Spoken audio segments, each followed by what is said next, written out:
$3 million? Officer Derek Collins stared at the small receipt protruding from the ATM as if the paper itself had committed a crime. The machine hummed softly beneath the fluorescent lights of the downtown bank lobby, and for a brief second, everything around him seemed to fade into the background. The late evening crowd moved in slow currents across the polished floor. A man in a business suit checked his phone. An elderly couple waited near the customer service desk. Somewhere in the distance, a printer clicked and whirred. But Derek's eyes remained fixed on the number printed in black ink. Available balance, $3,084,219.17. His jaw tightened. Standing only a few feet away, the woman who had withdrawn the receipt calmly folded it once and slipped it into her coat pocket. She didn't appear nervous. She didn't appear excited. In fact, she barely looked at the number at all. That bothered him more than anything. Most people would smile. Some would brag. Others would double-check the receipt just to admire the amount. But this woman simply tucked it away and reached for her bank card as though $3 million was nothing unusual. Derek watched her carefully. She wore a navy blue coat that looked practical rather than expensive. No jewelry flashed beneath the lobby lights. No luxury handbag hung from her shoulder. No bodyguard waited nearby. To Derek, nothing about her matched the number he had just seen. The woman turned toward the exit, her heels tapping softly against the marble floor. Outside, rain streaked down the glass doors in silver lines. The city beyond looked blurred and cold. Derek felt a familiar certainty settling into his chest. After 15 years in uniform, he trusted his instincts. And his instincts were telling him something wasn't right. "Ma'am," he called. The woman paused and looked back. Her expression remained calm. "Yes, officer." Her voice was steady, polite, professional. Derek stepped closer. "Would you mind answering a few questions?" For a moment, neither of them moved. The sounds of the lobby seemed to soften. Nearby customers glanced over with mild curiosity. The woman tilted her head slightly. "Is there a problem?" Derek's gaze lingered on her coat pocket. "I noticed something unusual at the ATM." A faint shadow crossed her face, though her posture never changed. "Unusual?" she repeated. "Your account balance." The words hung in the air. Several people nearby slowed their steps. A young man pretending to check messages subtly angled his phone upward. Derek folded his arms. "That's a significant amount of money." The woman studied him quietly. Rain tapped against the windows. The ATM screen dimmed behind her. For the first time, a strange silence settled over the lobby. Then she offered a small, measured smile. "Officer," she said, "I don't believe my bank balance is a public matter." Derek felt the attention of the room shifting toward them. Yet instead of walking away, the woman remained perfectly composed.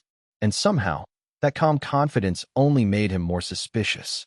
Ava Richardson held his gaze for several seconds before glancing toward the glass doors where rain continued sliding down the windows in shimmering lines. The city outside looked washed in silver and amber reflections from passing traffic.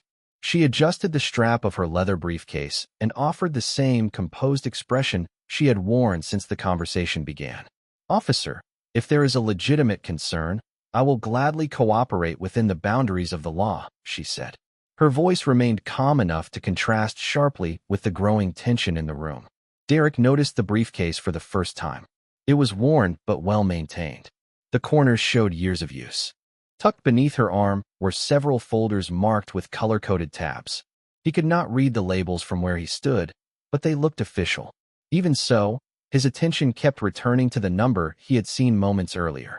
$3 million. The amount echoed in his head.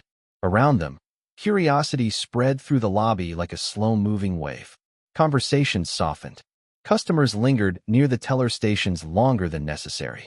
A security guard near the entrance glanced over, sensing that something unusual was unfolding. Ava seemed to notice the attention as well. Her eyes briefly swept across the room before returning to Derek. There was no embarrassment in her expression. No panic. Only patience. That patience somehow unsettled him. Most innocent people became frustrated when questioned. Most guilty people became defensive. Ava did neither. "May I ask why my personal finances concern you?" she asked. Derek shifted his weight. Large sums of money sometimes raise questions. "Questions from a bank compliance officer, perhaps," Ava replied. "Not usually from someone standing behind me at an ATM." A few nearby customers exchanged looks. Derek felt heat rise slightly in his neck. The woman was not raising her voice. She was not challenging him openly. Yet every answer seemed to place him on uncertain ground. He glanced toward her briefcase again. A small courthouse parking permit was clipped near the handle. Rain-speckled light reflected off the plastic surface. Derek barely registered it before dismissing it. His focus remained fixed elsewhere. "Can I see identification?" he asked. Ava studied him carefully. For the first time, the faintest hint of disappointment crossed her face. Not fear, not anger, disappointment. Slowly, she reached into her coat pocket. Several people leaned forward almost imperceptibly. Even the security guard had taken a few steps closer. Ava removed a wallet and opened it. Inside were multiple cards arranged with meticulous order. She paused before selecting one. Her fingers rested against it for a moment. Then she looked up. "Officer Collins," she said after reading the name stitched above his badge. "Are you absolutely certain you want to continue down this path?" The question landed differently than he expected. Not as a threat, not as a warning. More like someone offering him a final opportunity to reconsider a decision. Outside, thunder rumbled faintly beyond the rain. Inside the bank, the silence deepened. Derek straightened his shoulders. His instincts still told him something was wrong. And at that moment, he chose to trust them. The identification card remained in Ava's hand, visible but not yet offered. The fluorescent lights above reflected softly against its plastic surface. Derek noticed the seal in the corner, but could not make out the details from where he stood. Around them, the lobby had grown noticeably quieter. People were no longer pretending not to watch. A teller behind the counter paused in the middle of organizing paperwork. The security guard lingered near a decorative column, careful not to interfere, but clearly paying attention. Ava slowly closed the wallet again instead of handing it over. "Before we continue," she said, her voice measured and calm, "I would like to understand exactly what crime you believe has occurred." Derek frowned. "Nobody said a crime occurred." "Then why am I being questioned about money that legally belongs to me?" she asked. The question hung in the air. Derek opened his mouth, but found himself momentarily searching for an answer. His instincts had brought him this far, but instincts were harder to explain when spoken aloud. He glanced again toward her briefcase. The courthouse permit caught the light once more. Beneath it, a corner of a document protruded slightly from one of the folders. Several words were visible in bold print. "County Court." Derek barely registered them. His attention returned to Ava's face. She seemed remarkably composed for someone standing at the center of an increasingly public scene. No frustration, no anxiety, no visible effort to impress anyone. Just quiet confidence. "Large financial transactions attract attention," Derek finally said. Ava nodded slowly. "That is true, which is why banks employ compliance departments, auditors, and investigators." She paused. Not patrol officers conducting informal interviews in public lobbies. A few customers exchanged glances. Someone near the entrance lowered a newspaper and listened more openly. Derek felt the conversation slipping away from him. Every response she gave sounded reasonable. Every question she asked forced him to reconsider his assumptions. Yet something stubborn inside him refused to let the matter go. "You seem very comfortable discussing legal boundaries," he observed. Ava almost smiled. "I spend a great deal of time around them." The answer was simple. Too simple. Derek interpreted it as evasive. "What exactly do you do for a living?" he asked. For the first time, Ava hesitated. Not because she seemed worried. Rather, she looked almost tired. Like someone who had spent an exhausting day and wished to go home. Rain continued tapping against the glass outside. Headlights drifted across the wet streets beyond the bank. Ava looked toward the doors, then back at Derek. "Officer Collins," she said quietly, "I have already given you several opportunities to step back and reconsider this conversation." Her tone remained respectful. That somehow made the words feel heavier. Derek folded his arms. "And I am giving you an opportunity to answer a straightforward question." Another silence followed. Ava studied him carefully. Then she glanced toward the growing audience surrounding them. A look of disappointment crossed her face once more. Not for herself. For him. Finally, she took a slow breath and placed her briefcase on a nearby chair. The metal clasp clicked softly as she opened it. Several legal folders became visible inside. At the very top rested a thick binder stamped with an official county seal. Derek's confidence remained intact. He still believed he was uncovering something important. He had no idea that the answer to his question was sitting directly in front of him. The binder rested open on the chair between them. Gold lettering from the county seal reflected beneath the bright bank lights, but Derek barely looked at it. His attention remained fixed on Ava. The certainty he had felt minutes earlier was beginning to compete with something else, a growing need to justify the path he had already chosen. Around them, more people had stopped to watch. A woman near the teller counter quietly whispered to her husband. A college student pretended to scroll through his phone while keeping the camera pointed in their direction. The security guard shifted uneasily, but still said nothing. Ava reached toward the binder and carefully closed it. The sound of the cover settling into place seemed unusually loud in the silence. "Officer Collins," she said, "I am asking one final time. Is there a specific allegation against me?" Derek glanced toward the ATM. The image of the receipt flashed through his mind again. $3 million. The number refused to let go of him. "I believe there may be circumstances that require further verification," he replied. Ava nodded slowly. "Based on what evidence?" Derek hesitated. That single question landed harder than he expected. He had suspicion. He had assumptions. But evidence was another matter entirely. The distinction irritated him. "You are avoiding straightforward answers," he said. Ava looked genuinely surprised. "I asked you a legal question." Her voice remained calm. "You responded with a personal belief." Several people nearby exchanged glances. The atmosphere in the lobby continued to shift. What had started as curiosity was beginning to feel uncomfortable. Even those who knew nothing about the situation could sense that something was not unfolding the way it should. Rain continued striking the windows in soft waves. Headlights from passing cars painted moving ribbons of white and red across the marble floor. Derek reached for his radio and spoke quietly into it. The words were routine, but their effect was immediate. A few customers straightened. Others moved closer. Ava watched him without interrupting. When he finished, she lowered her eyes briefly and released a slow breath. It was not fear. It sounded more like disappointment. "You called for additional officers?" she asked. "I am following procedure," Derek answered. Ava held his gaze. "No. You are escalating a situation that does not require escalation." The words settled heavily over the crowd. Nobody spoke. Nobody moved. A little girl standing beside her mother looked up and asked, "Mom, did she do something wrong?" The mother did not answer right away. Ava heard the question. For the first time all evening, something flickered across her face. Not anger. Not embarrassment. Sadness. Only for a second. Then it was gone. She straightened her coat and picked up her briefcase. "Very well," she said quietly. "If this is the direction you have chosen, then let us proceed."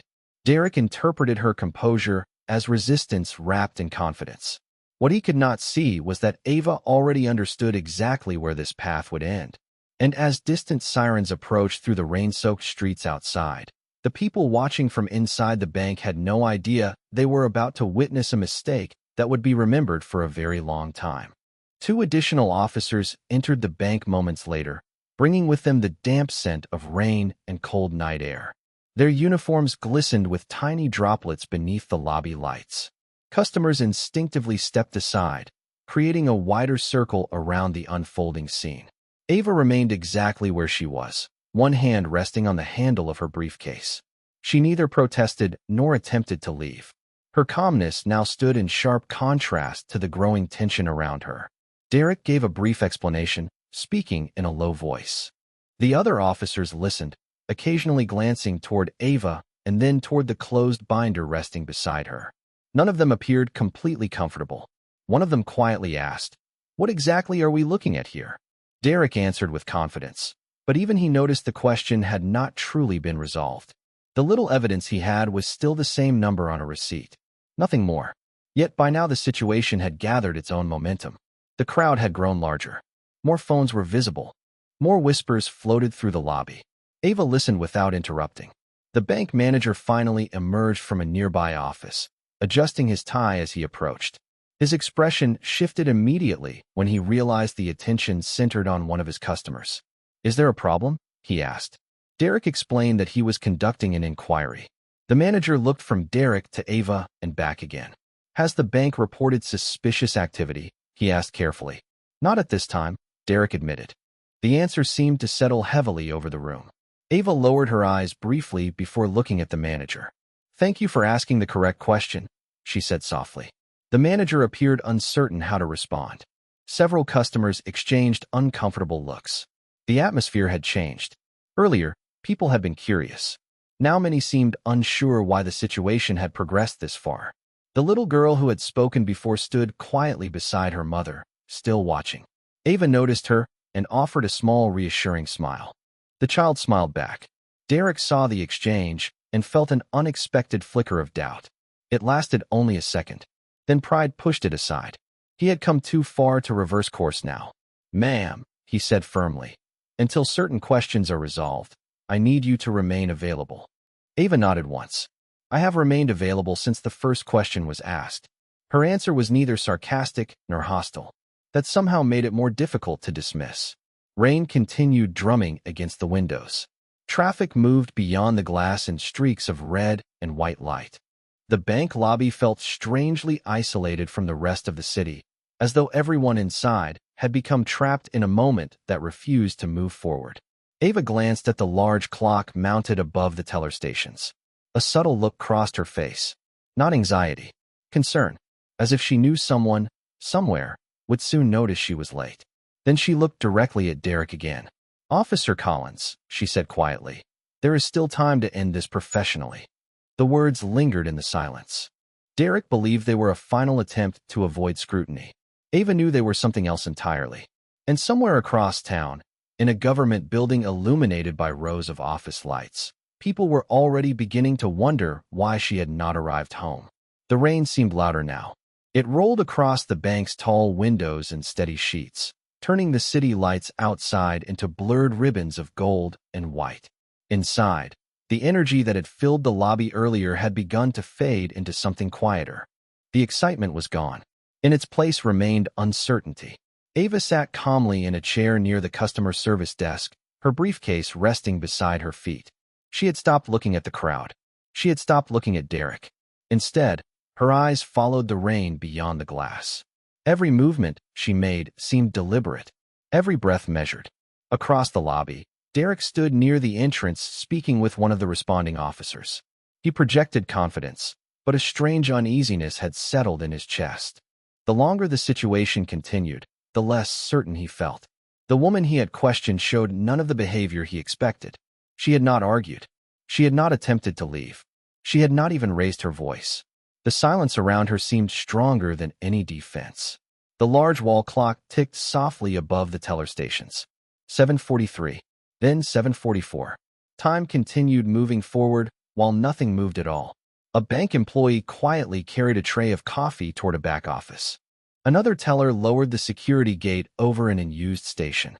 Normal routines continued around an increasingly abnormal scene. Then Ava's phone vibrated. The sound was barely audible, yet it drew her attention immediately. She glanced at the screen. For the first time all evening, something changed in her expression. Not alarm. Recognition. She stared at the name for a moment before allowing the call to go unanswered. The screen darkened. 30 seconds later, it lit up again. The same caller. Again she declined. A third time. The same name. Nearby customers noticed. "So did Derek. Someone trying pretty hard to reach you," one officer remarked. Ava looked toward the glowing screen one last time before placing the phone face down on her lap. "Yes," she said quietly. "They are." The officer waited for more explanation. None came. The answer somehow made the room feel even quieter. Several miles away, inside a government building where most offices had already gone dark, a light still burned on the top floor. A man in a gray suit stood beside a conference table, staring at his own phone. Around him, several attorneys exchanged concerned looks. An untouched stack of legal files sat open beneath fluorescent lights. The woman scheduled to lead tomorrow morning's major hearing had not responded to messages. She had not answered calls. She had not arrived home. Back at the bank, nobody knew any of that. The crowd saw only a composed woman sitting patiently while rain tapped against the glass. Derek saw only a situation he felt obligated to justify. Ava saw something entirely different. She saw the moment approaching. She saw the consequences drawing closer with every passing minute. Yet she remained perfectly still. The clock advanced another minute. Then another. Somewhere in the distance, beyond the rain and traffic and city noise, a phone began ringing inside a police command office. And when that call was answered, everything was about to change. The ringing phone inside police headquarters was answered on the second ring. Captain Raymond Keller listened for less than 10 seconds before pushing back from his desk so abruptly that his chair rolled into a filing cabinet. The detectives nearby looked up immediately. They had worked with Keller long enough to recognize the expression on his face. It was the look of someone who had just realized a serious mistake was unfolding in real time. "Tell me exactly where Officer Collins is," he said. Silence followed. Then his expression changed again. Worse. Much worse. Across town, the rain continued falling over the bank. Inside the lobby, the atmosphere had become strangely still. Customers who had planned to leave 30 minutes earlier remained near the entrance. Employees pretended to work while quietly watching. Ava sat with her hands folded over her briefcase, calm as ever. Her phone vibrated once more. This time she did not even look at it. Derek noticed. The confidence he had carried throughout the evening was beginning to feel heavier. He could not explain why. Nothing concrete had changed, yet the feeling remained. Then one of the responding officers received a call through his radio earpiece. The officer listened. His expression tightened. "You need to take this," he said quietly, handing the phone toward Derek. Derek frowned and accepted it. Collins speaking. The voice that answered was not calm. "Tell me you did not stop a woman named Ava Richardson." Derek felt his stomach tighten. He glanced toward Ava. She remained seated near the window, watching the rain. "Why?" Derek asked. The silence on the other end lasted only a moment. Then came the reply. "Because if that is Ava Richardson, you are currently questioning the district attorney of Jefferson County." The words seemed to drain every sound from the room. Derek blinked. For a second he thought he had misheard. The district attorney. The title echoed in his mind. Impossible. He looked toward Ava again. Suddenly, every detail he had ignored throughout the evening rushed back into focus. The courthouse permit attached to her briefcase. The county seal on the binder. The legal documents. The confidence. The patience. The repeated opportunities she had given him to stop. One by one, the clues assembled themselves into a truth that had been sitting directly in front of him all night. The officer standing beside him noticed the color leave his face. "What is it?" he asked quietly. Derek did not answer. He could not. Around the lobby, people sensed something had changed. Conversations stopped completely. The bank manager stepped forward. Even the security guard appeared frozen. Then Ava slowly stood. She picked up her briefcase. The movement was simple, ordinary, almost graceful. Yet every eye in the room followed her. She walked toward Derek without hurry, without anger, without triumph. The captain's voice was still coming through the phone. Derek barely heard him anymore. Ava stopped a few feet away and met his gaze. The disappointment in her eyes hurt far more than any accusation could have. "Officer Collins," she said softly, "I tried to tell you that this conversation was heading somewhere unfortunate." Nobody spoke. Nobody moved. Outside, thunder rolled across the city skyline. Inside the bank, the truth had finally arrived. And for the first time all evening, Derek Collins understood exactly who had been sitting in front of him. For several long seconds, nobody in the bank seemed capable of speaking. The rain continued tapping against the glass. The wall clock continued ticking, and somewhere near the entrance a customer quietly lowered a phone that had been recording. Everything else stood still. Derek slowly handed the phone back to the officer beside him. His mouth felt dry. The certainty that had guided him throughout the evening had completely disappeared. In its place remained a single uncomfortable truth. He had spent the last hour questioning one of the most respected legal officials in the county without any real evidence to justify it. Ava adjusted the strap of her briefcase and glanced toward the bank manager. The man looked as though he wanted to apologize despite having done nothing wrong. The responding officers avoided eye contact. Even the security guard seemed embarrassed by what he had witnessed. Then the front doors opened. A gust of cool air swept into the lobby along with 3 sharply dressed men and a woman carrying legal folders. They moved quickly through the crowd. The moment they saw Ava, relief washed across their faces. "There you are," one of them said. "We have been trying to reach you for nearly an hour." Ava offered a small nod. "I know." The group stopped when they noticed the unusual silence surrounding her. Their eyes moved from Ava to Derek and back again. Understanding arrived almost immediately. Nobody needed an explanation. The expressions alone told the story. One attorney looked toward Derek. Please tell me this was some kind of misunderstanding. Derek lowered his eyes. He could not find an answer that sounded acceptable.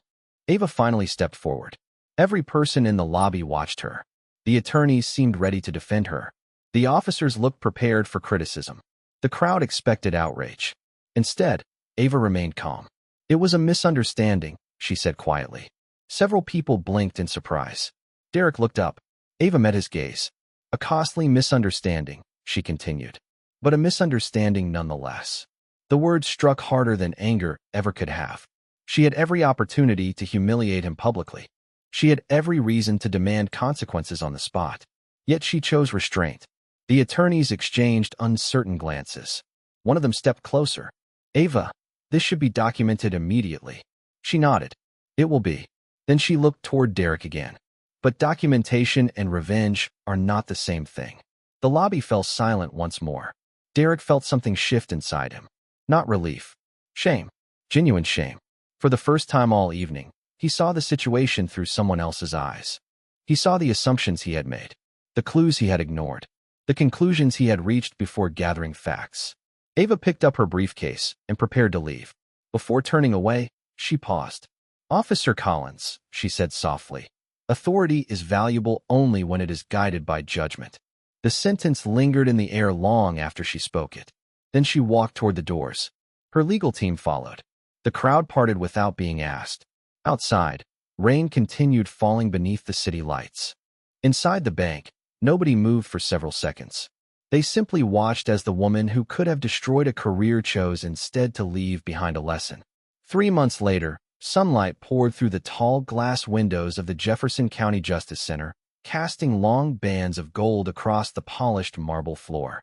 The storm from that night at the bank was long gone, yet its lesson remained. People moved through the courthouse with purpose. Attorneys carried case files. Clerks crossed hallways balancing stacks of documents. Judges disappeared behind heavy wooden doors. Life had returned to its normal rhythm. On the 4th floor, a training room overlooked the city skyline. Inside, rows of officers sat quietly as an instructor spoke about professional judgment, implicit assumptions, and the responsibility that came with authority. Near the back of the room sat Derek Collins. A notebook rested open in front of him. Unlike many mandatory trainings he had attended throughout his career, this time he listened to every word. Not because he had been ordered to, because he understood why he was there. The memory of that rainy evening had never fully left him. He still remembered the sound of rain against the bank windows. He still remembered the courthouse permit he failed to notice. Most of all, he remembered the calm voice that had offered him opportunity after opportunity to reconsider. Across town, in a courtroom filled with morning light, Ava Richardson stood before a judge reviewing a complex case that had taken months to prepare. Her voice was steady. Her presentation was precise. The attorneys around her listened carefully. When the hearing concluded, several colleagues congratulated her on the outcome. Ava accepted their comments with the same quiet professionalism she carried everywhere. Success had never changed her. Neither had power. As she exited the courtroom, she walked down a familiar corridor lined with framed photographs of former public officials. The building felt peaceful. Sunlight reflected across the glass display cases. Somewhere nearby, a clock chimed softly. Turning a corner, she noticed a group of officers leaving a training session. Among them was Derek. Their eyes met from across the hallway. For a brief moment, the noise of the courthouse seemed to fade. Derek stopped walking. The officers beside him continued ahead before realizing he was no longer following. Ava paused as well. Neither person spoke. No apology was necessary. No speech could improve upon what time had already taught. Derek lowered his head slightly in a gesture of respect. Not to her title, not to her position, to the lesson she had chosen to leave behind. Ava offered a small nod in return. Nothing more. Then she continued down the hallway. The morning light followed her across the polished floor. Derek watched her disappear around the corner before quietly turning toward the courthouse exit. Outside, the city moved beneath a clear blue sky. Cars flowed through intersections. Flags stirred gently above government buildings. Life continued. Yet somewhere within that ordinary morning existed a simple truth. Judgment without facts creates mistakes. Character reveals itself when power is tested. And sometimes the strongest response is not revenge, but the decision to leave someone wiser than you found them. The courthouse doors opened. Sunlight flooded the entrance. And in that quiet moment, justice needed no words at all.